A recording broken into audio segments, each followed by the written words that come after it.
Alright guys, welcome back to my channel. Today I want to talk about the 13mm 1.4 Viltrox, which is on the X Pro 3 that I have here, and why I like it and a few things that I dislike about it.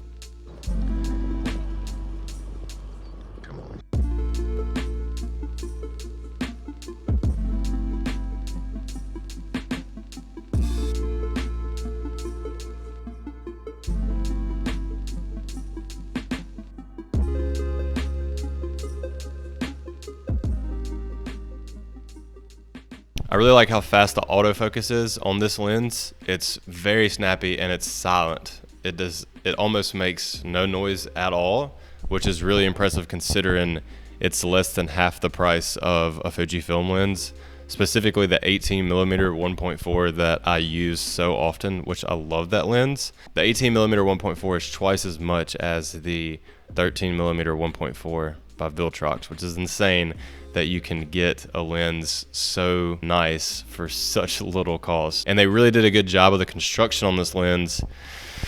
It honestly, if you would have put a Fujifilm badge on it, I would believe that it is Fujifilm because it's built very well. So Viltrox did a great job engineering this construction on this lens. It's fantastic.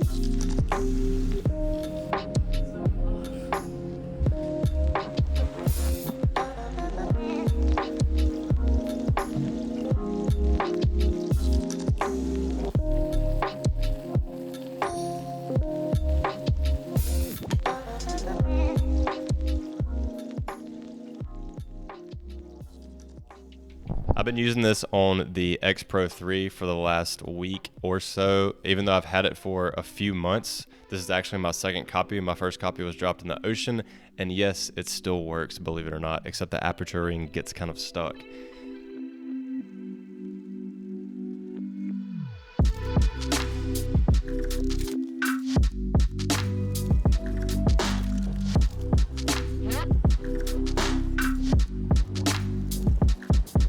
So yeah, super fast lens, except whenever you get to around f13, it starts to hunt a bit, but that's okay because most people don't shoot that stopped down. I do quite a bit, especially if I'm doing documentary work or if I'm doing any kind of landscape. So that's something to think about. It's not a make or break whatsoever because a lot of people don't shoot that close down.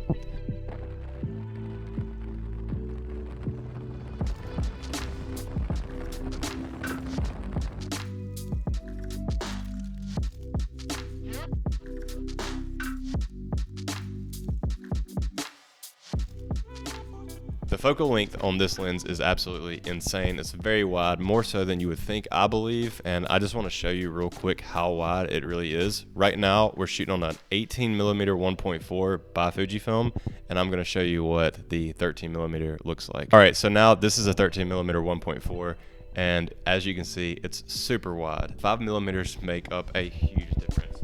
And you can see how distorted it gets and how strange the focal length really is, which is a really cool characteristic in my opinion.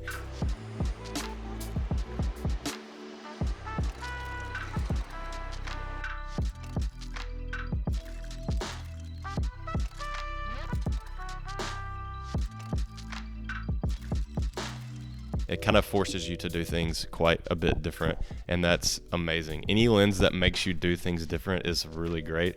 I think the 50mm is so overused. It's a good lens, great portrait lens, but you can also get stuck in your comfortability with that, and I think that's kind of a bad thing. It's really nice to have something that sets you apart and makes you work harder for an image, and it also gives you more creativity because if you just leave this lens on, you're going to find yourself getting some really creative shots, which I love about any kind of unique lens.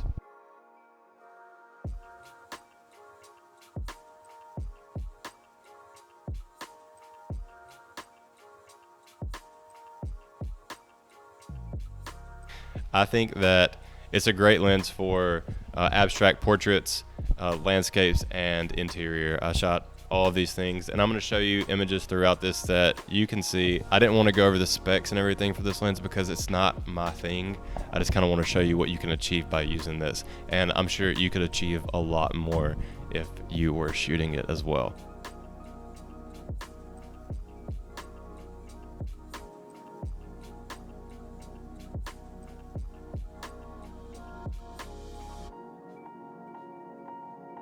So I hope you enjoyed this video. Make sure you subscribe. It does help the channel out, and let me know what you think about the images in the comments below. I'll catch you guys next time. Peace.